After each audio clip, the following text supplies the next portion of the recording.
Isn't it refreshing when free really means free? Whether you're a WagerTalk customer, a Sports Memo customer, a fan of our videos, or even if you're not a customer at all, everyone can get this week's edition of Gold Sheet for free.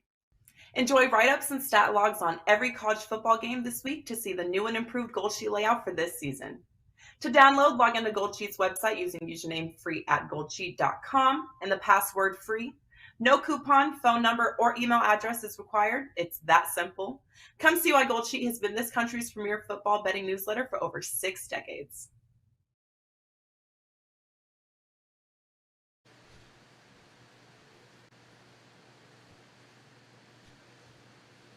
Hey guys, welcome in and a very happy, Thursday here. It is the day we have all had circled for quite a long time here. The start of the NFL, but let us not forget, college football week number 2 continues to roll here on the calendar, and we've got you covered with 3 more games here on the College Football Kickoff Show powered by WagerTalk.com. And of course, 3 of the finest. We would want nothing less for you here on this Thursday. And who better to kick it off? Of course, Drew Martin here at the top, as well as the one and only Adam Trigger. And, of course, Steve Merril hitting cleanup for us here today. Ready to start cashing those tickets here, guys, as we love this time of year. And while many eyeballs there, Drew, will be glued to the Thursday night football game in the NFL, the rest of us are going to be looking forward to, shall we say, tomorrow, and then, of course, Saturday, and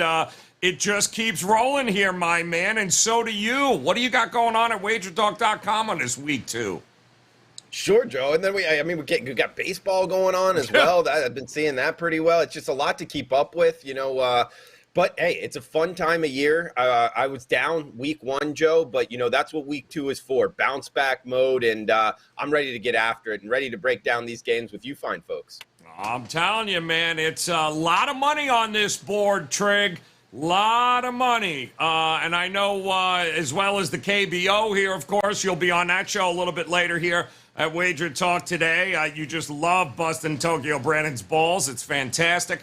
But tell me here, man, college football-wise, what do you got locked and loaded for us over at Wager Talk? Well, Joe, I've only given out 1 college football play for this weekend so far. And I'm actually going to give it on this show. So if you want to ruin the surprise, you can go over to my page. But other than that, I'm going to give it as my best bet on the show. I'll probably add a couple. I know I'm going to add probably a couple more by the weekend. And my big play for the weekend, though, is in the NFL 5% max play that I have up now.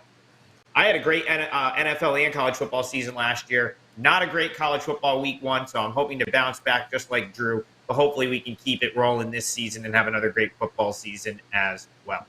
Yeah, no reason, guys. It's such a great time of year. We are stoked here at Wager Talk, and Merril continuing to dominate on the pigskin, man. I mean, Merril, another fantastic season last year, rolling right over into this week. I believe a Saturday sweep might have been in order for you, my friend. You got the videos going on too, right? Your Fade the Public videos. Talk to us about it. Yeah, it was a great Saturday. 3-0 sweep. 3 big favorites they just crushed. Alabama minus 41.5. They win 55-0. I laid the 30.5 with Michigan. They blow out Colorado State. Had Tennessee earlier in the week blow. And in fact, the only miss I've had this year is by half a point. It was either a push or a loss. So either 4-0 or 4-1. Great start in college football. We're going to look at 3 high-profile games here. But don't forget about that weekend video. I preview the biggest top 25 matchups. I give you my personal power ratings, where I see the line value, matchup analysis. That'll happen again this Friday night into Saturday. And then, of course, the most popular video I do, the Fade the Public NFL Week 1 edition, will be up Saturday afternoon here on this channel as well. We just hit 100,000 subscribers today here on Wager Talk TV. Woo! And it's funny, Joe, I looked yesterday to see if we were close when we were at 99.8. And I noticed we hit 29 million views yesterday on Wednesdays. So we got the parlay here on 2 days in a row. We're going to keep it going with some great content this weekend. And I've got a promo code, by the way, on my page real quick, Steve Merril, WagerTalk.com.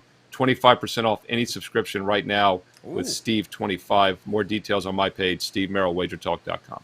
Use that code, Steve25. Take advantage here, guys, and sharpen that number 2 pencil because here we go. We are ready to dive in. Game number 1 on the board for us here.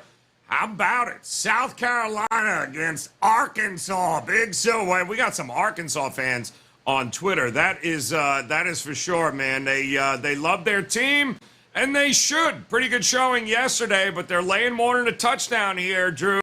And welcome in South Carolina. 53 as the total there. This is going to be a noon kickoff. So can Arkansas keep it rolling at home here against the Gamecocks? What do you think, Drew? Joe, you're right. A lot of Arkansas fans out there on Twitter. Woo, pig suey. Do they like their hogs, man? And they like their beer. They like their whiskey as well. Some good fan base there. A lot of good people. You know, Joe, when I break down this game from a betting perspective, you know, of course, two good quarterbacks. KJ Jefferson, particularly on the Arkansas side of things, I think he's a tough quarterback to kind of go against. He brings that athleticism. He's a big dude. He can throw the football very well down the field. And then we get Rattler going for USC, who, you know, at first didn't look all that great against Georgia State. But I actually think Georgia State, the Panthers, I know they're a Sun Belt team. I think they're a little bit under the radar. So might have surprised them a little bit early there in it, kind of before halftime, before the Gamecocks were able to kind of get away there. They also blocked 2 punts against Georgia State. And of course, that's Shane Bieber's team. So maybe a little Beamer ball, father-son action there, something to watch out there. Special teams, we saw how important what it was in week 1 in college football. Week 2, I would think it's going to be important as well. I think that points towards the Gamecocks. However, Arkansas at home, KJ Jefferson, kind of looking to bet on them. Plus the fact you could say a look-ahead spot for USC here with Georgia on deck. However, in the past, that really hasn't been cashing. USC the week before playing Georgia is actually 5-1 against the spread, so I wouldn't factor that in too much. Great game to watch, kicking us off on Saturday, Joe. If you need a play here, I'd probably go with the dog, but I'll likely just be watching as a fan, Joe. All right, not a problem there. It's just, I don't know who the hell's looking forward to playing Georgia again. My goodness. You might want to just look to the week after Georgia at that particular point. Win what's in front of you right now. And I got to tell you, special teams was great there, Trig, by South Carolina, but you can't go 3 of 14 on third down. You can't average 2.5 yards rushing the ball. That's got to improve. Spencer Rattler's got to improve. I don't know that this is the defense to do it against, but what do you think of South Carolina's chances as a dog here? I like South Carolina's chances, Joe. The one thing I really wasn't all impressed with from Arkansas was their defense, and I think Cincinnati let them off the hook. 6 trips into Arkansas territory where they didn't score points. And in spite of that, Joe, they still nearly, they were still right in that game. So, you talk about Arkansas from last year and the season they had. We're always going to be a little bit overvalued coming into this year. And then they win and cover against Cincinnati in a game that I don't necessarily think they didn't win it convincingly outside of it really even in the final score as well. I mean, Cincinnati really, I keep coming back to this. They just let them off the hook. Cincinnati could have easily won that game, probably should have covered. But they didn't because they couldn't convert in Arkansas territory. I agree with Drew. KJ Jefferson's not I like him quite a bit. But I think this Arkansas defense takes a step back this year. So with that being said, I definitely would look toward the points here. I like that Georgia State team that South Carolina played last week. And I think that South Carolina ended up pulling away against a pretty underrated opponent in Georgia State. So I don't mind the result for South Carolina last week. I think Arkansas is a little overblown by the, fact that they managed to cover that game against Cincinnati. So yeah, I think South Carolina is a live dog, and I would take the points here. All right, liking the live dog spot. How about you, Merril? What, if anything, did you see last week from Arkansas that leads you to believe maybe they are taking that next step this season here in the SEC? What about them against South Carolina?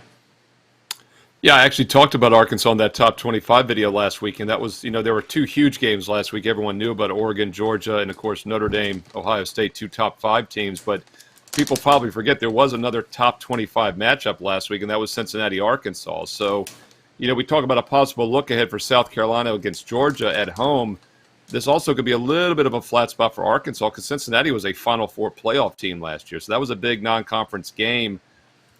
Quickly about Georgia State. This is a Georgia State team that's the 25th most experienced team in the nation this year coming in. And they won their bowl game last year 51-20 to finish the regular season or to finish the season out. So I do think that was a solid win, as the other guys are saying, for South Carolina last week. They did what they had to do. 35-14 is a 12.5-point favorite. South Carolina's got Spencer Rattler, of course, from Oklahoma. Keep in mind, he was the preseason Heisman Trophy favorite a year ago. He was as low as 2-1. Ended up not even playing quarterback, basically, at Oklahoma. He was one of the top first-round draft picks, number one picks in the odds a year ago. So there's a lot of upside for South Carolina. Second year under Beamer as well as the head coach. Got some transfers from Oklahoma. A guy from James Madison, a great receiver from FCS, now FBS level. So there is upside with South Carolina. Definitely could see where you'd think they're a live dog. What's keeping me off this game, though, are my power ratings, and they actually favor Arkansas by 11. So to get a best bet, you got to have everything kind of work for you. You got to have line value and a situational setup. I can make a case for South Carolina with the setup, but unfortunately the line is too low. My power rating, surprising to me even, the little elves in the computer told me it's minus 11. I think some of that has been bumped down because the guys said it wasn't an impressive win against Cincinnati, but line a little short for me. Yeah, it kind of felt like it should have been a different score in a lot of spots, but you let Cincinnati hang around. Good teams will find or at least come close to beating you. Arkansas looking for a 2-0 start there against South Carolina. That's 12 noon, guys. Kickoff on Saturday, and we will move on to another game here that I know our producer is having is already placed a bet there. Our boy Robert there behind the scenes, I know he's going with the Cougs. Houston Cougars taking on the Red Raiders of Texas Tech. This number hovering around 3.5 the total, 63. This is going to be a 4 o'clock Eastern time kick. Now this is a game that, Marco D'Angelo and I got into it on bet on it yesterday. We are on opposite sides, to say the least. I did curse him out a little bit, but that's a whole nother story. So, Trig, you tell me, man, what do you think of this game? The Texas Tech Red Raiders or the Houston Cougars for their second road game in 2 weeks? Well, Joe, I've been on so many shows today. I haven't had a chance to watch Bet on It yet, and I'm actually glad here. So I don't know which side of the argument you're on, but I'm on a side. I have an opinion here, and I would lay it with the Red Raiders here, Joe. And here's why. I don't think the drop-off from Show, who got hurt, to Donovan Smith is a big deal. What I do think is a big deal on the Houston side is how many mistakes they made in that game last week and the fact that they're not going to get away with it on the road at Texas Tech. 11 penalties. You're just not going to get away with that in a game like this. And Joe, I'm not as high on the road runners as the market seems to be. So to me, I look at the mistakes made in that game.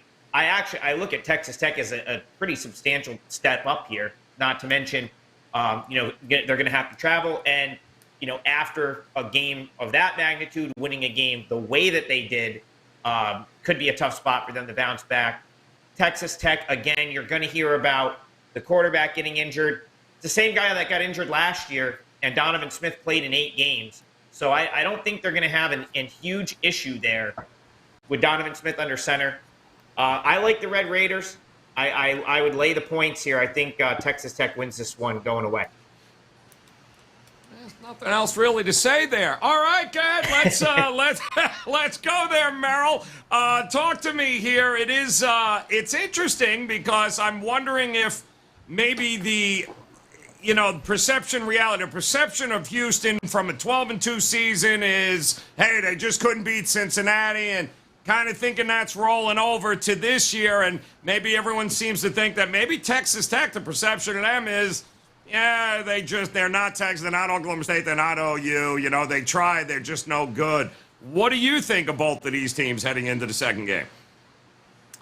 Well, first of all, 3 overtime win last week was definitely a little bit misleading because Houston, not only were they outgained by almost 100 total yards, but they were down 21-7 entering the fourth quarter in that game. So Texas San Antonio, the Roadrunners, they blew a 21-7 lead heading into the fourth and had over a 100-yard advantage. So you make an argument Houston shouldn't have won that game. And then on top of that, they have to travel now for a second straight week. I know it's in state still, but it's a second straight road game after 3 overtimes. That's a fatigue factor. So normally that's priced into the line. I think you could definitely make a case it's not a good setup for Houston. But the funny thing is it's not according to my power ratings. My power ratings favor Texas Tech by 8 in this game. Current line is 3.5. So I think there is some line value with the Red Raiders, and I also think the situational setup favors them. And also just a matchup perspective. You know, we talk a lot about triple option, and it's ironic. Adam talked about this game on WagerTalk today with me earlier that UTSA, Texas San Antonio, the loser of that Houston game after triple overtime, has to go play Army and West Point this week, a triple option team. Well, Houston's playing a pass-happy team, you know, a team that throws the ball extreme amounts. So it's another unique matchup on short rest, fatigue factor. Texas Tech looks like the only way to play this one.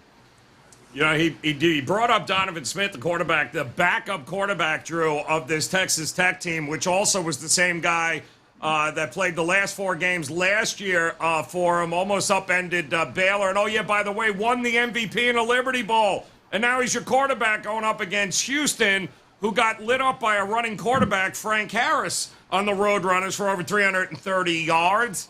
Home, this is a tough ask of a team coming out of a triple overtime win, isn't it? Oh, absolutely, Joe. Yeah, having to go on the road again here. And it's not like, you know, Lubbock and Houston are right across the street from each other. Texas is a pretty big state. Remember that one. But yeah, the 3 overtime win, I think it could come back to haunt them here.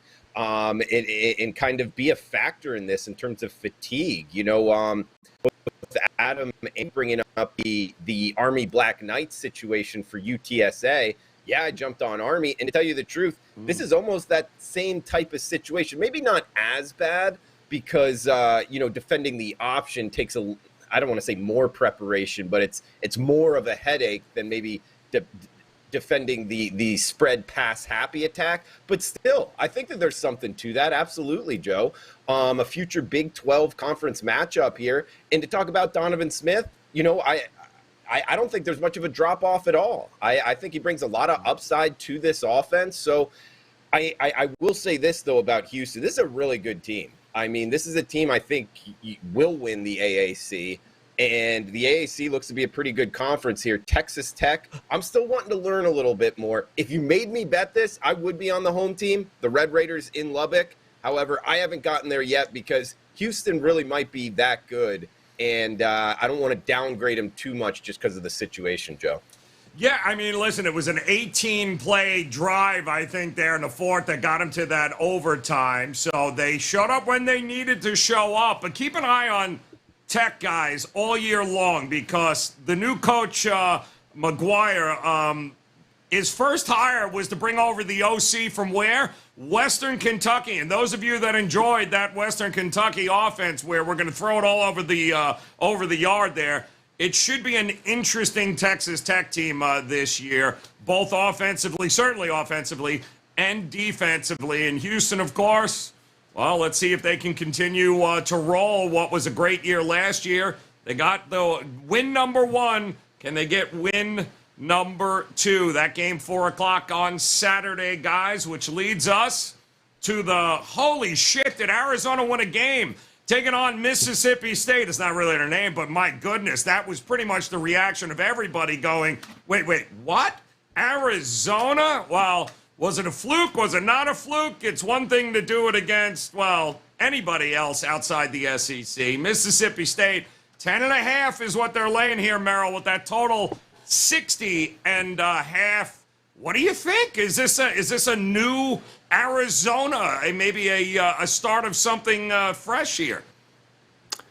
Possibly. I mean, we always have to be careful with the week 1 results. And you mentioned, how Houston kind of turned it on late there. And that, might not be a fluke, right? Because there's no preseason in college football. You're talking about 19 and 20-year-olds who've been scrimmaging and practicing all month. So teams do start slow. So we always have to be very careful from reading too much into good or bad performances in college football. Arizona, though, second year under Jed Fish, 43rd most experienced team in the country. But the problem is this isn't a great matchup for him because Mississippi State, the 20th most experienced team in the country in the third year under Mike Leach. I mentioned how his former program, Texas Tech, threw the ball well last week, 472 yards. Well, we know what Mississippi State and Leach wants to do. That's throw the ball basically every play. They did have 49 passing plays, 450 yards last week in that win against Memphis. Actually ran the ball 34 times, but not effectively, just 97 yards. That's less than 3 yards a carry. So Arizona's going to have to stop the pass. Last week they did that extremely well. Gave up only 62 passing yards, but San Diego State only threw the ball 16 times. So huge matchup change here, right, with only 1 week to prepare. You feel like it would have been a lot better for Arizona to catch Mississippi State over with the full summer to prepare. My power ratings make the line 11, so it's pretty much spot on, but I think the matchup favors Mississippi State Bulldogs. Yeah, I mean, listen, I loved what I saw from him against San Diego State. Drew, I was a little taken back. I thought maybe San Diego State was being a little bit overvalued, but hey, a win's a win for a program that didn't have a whole hell of a lot of them over the last few years. So what do you think? Arizona, man, can they hold their own at least and keep it within double digits? Or hell, even win outright?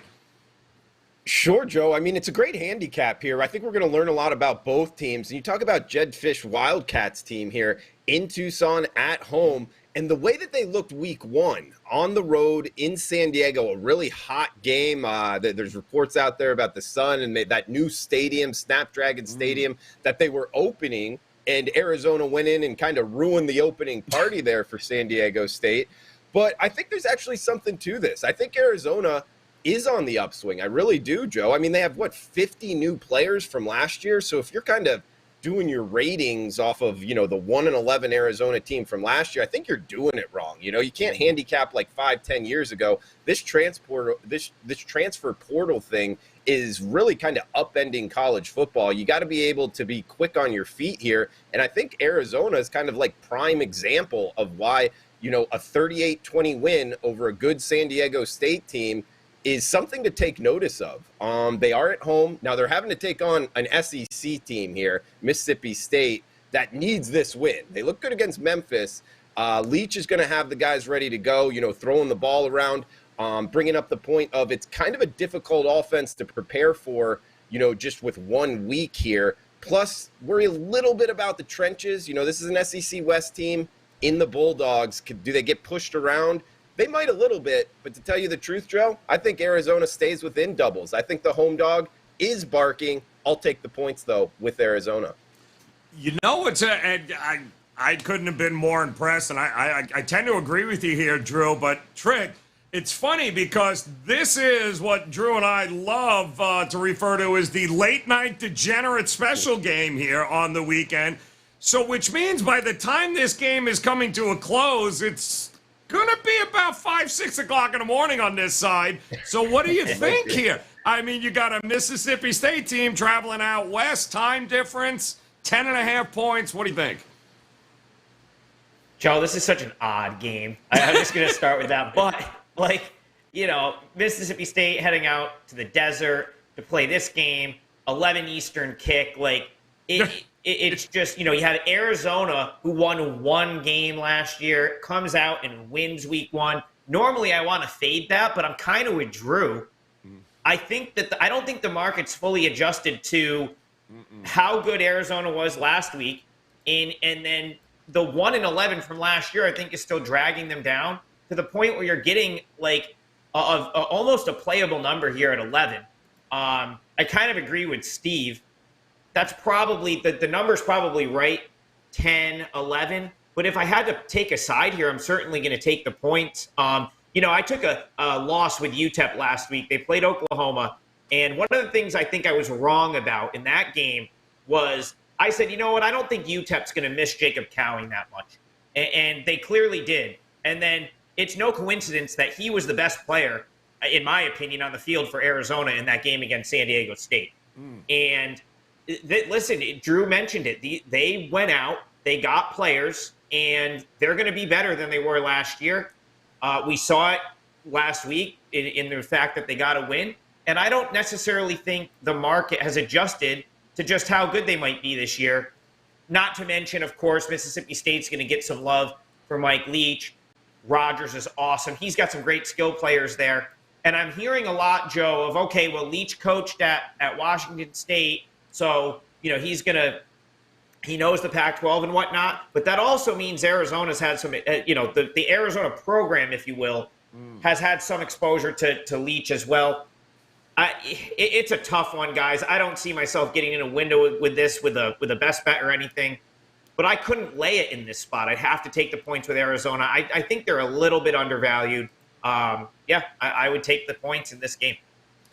It's actually two intriguing games, Drew. A little late-night degenerate special there on Saturday because you got Oregon State and Fresno State. That's the 10:30 game. And then you've got this one, SEC versus Pac-12. Listen, it hasn't worked all that well for anybody playing SEC teams here from out west. We'll see if that turns around. So some intriguing matchups to finish the Saturday slate. But when you put it all together, it is time to figure out which one of these games these guys might like a little bit more than the rest. So, Drew, start us off. Are we going late-night degenerate specials? Are you starting early? What are you going to go with?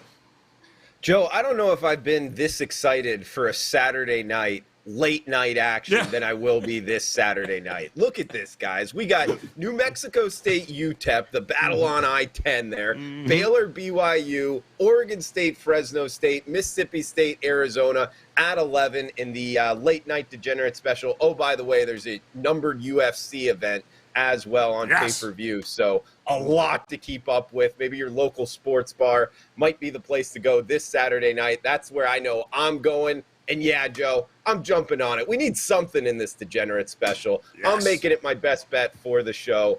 Let's go Arizona. 38-20 win over San Diego State. Let's parlay that again. Not literally parlay, but I think that they jump on it again this week. Mississippi State, like Adam just talked about, you know, an odd game, an odd travel spot here from Starkville to Tucson. Haven't done that very much. I think Arizona holds their own. 50 new players here. Good coach. Looked good last week. Let's go. Arizona plus 11. Looks to be the high water mark there on the WagerTalk odds screen. Degenerate special. Give me the Wildcats, Joe.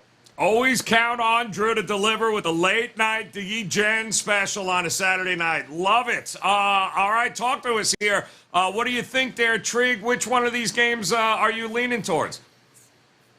Well, Joe, I mean, if you're a true degenerate, you're going to let that degenerate special roll right into 1 a.m. Eastern KBO on Saturday night. Yes! That would be the real degenerate move right there. I'm going to go to a different game for my best bet, and this is the only game I've played so far this week, Joe. And I'm on the Georgia State Panthers. I'm taking the 7.5 against North Carolina, Joe. I still don't understand how I lost with App State plus 1.5 last week, but sure enough, I did.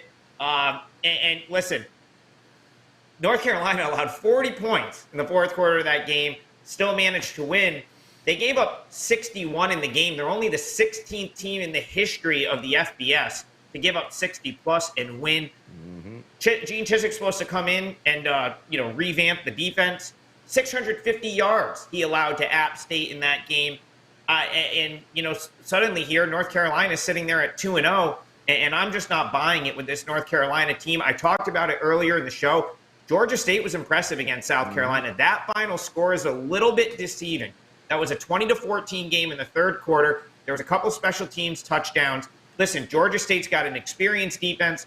They played well against Rattler.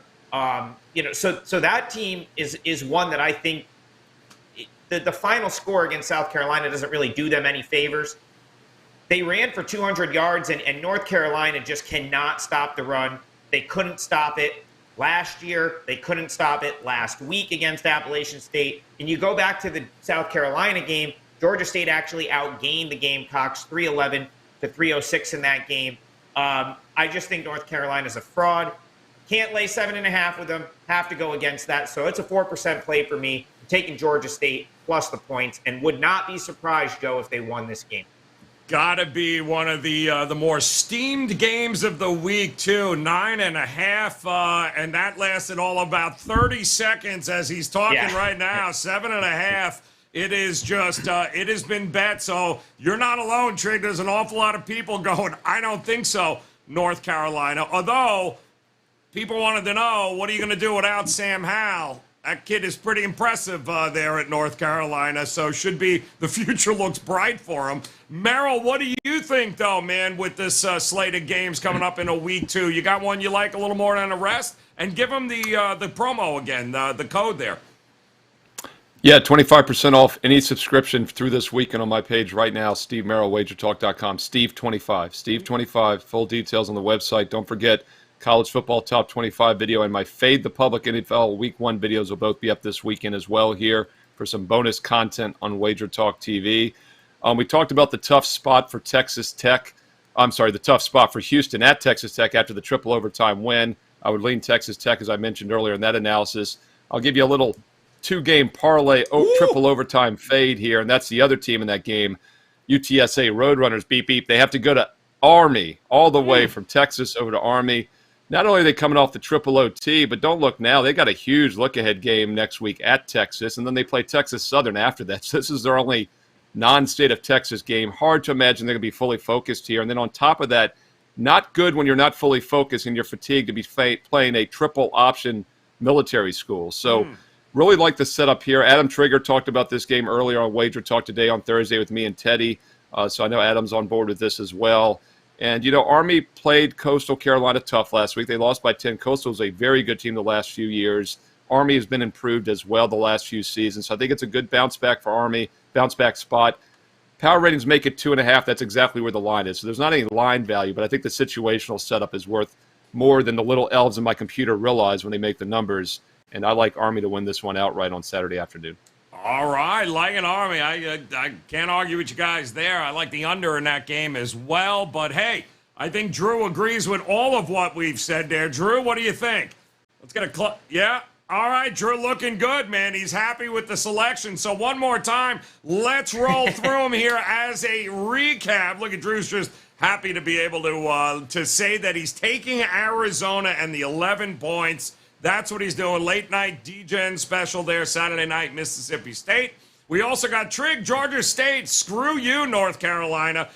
Take the 7.5. Are we sprinkling, Trig? Is that what I got from you? I mean, listen, I'm not. That's that's a Kelly Stewart thing. I know she loves her money lines, whatever. I'm more of like I'd rather just put more on the 7.5. Like I'd rather, like me personally, I put more on the play. I don't really care if they win outright, Joe. I just want them to cash my ticket. So, boom. Listen, can they win the game? Sure. I don't. Why not? Right? Like I think they're going to be in this game. I wouldn't bet it. I wouldn't play plus 7.5 if I didn't think they could win. But me personally, I'm not concerned with who wins or loses. I just think North Carolina is a little bit overrated, and I'm happy to go against them and take the points. Boom. All right. Georgia State it is plus 7.5. While Merrill's saying, hey. UTSA, brutal loss.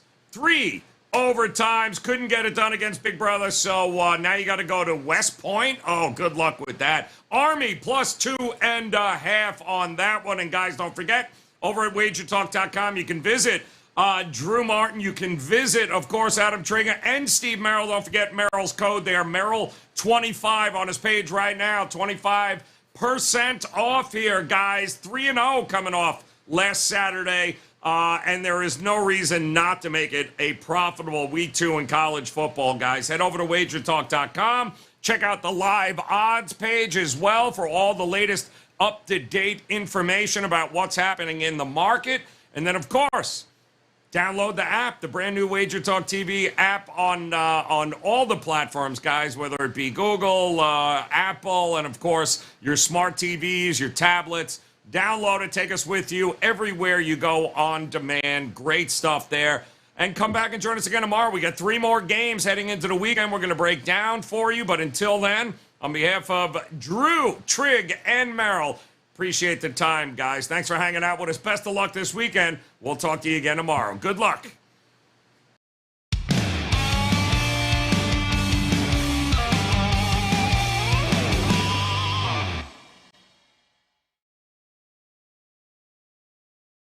Ready to take your favorite WagerTalk handicappers wherever you travel this football season?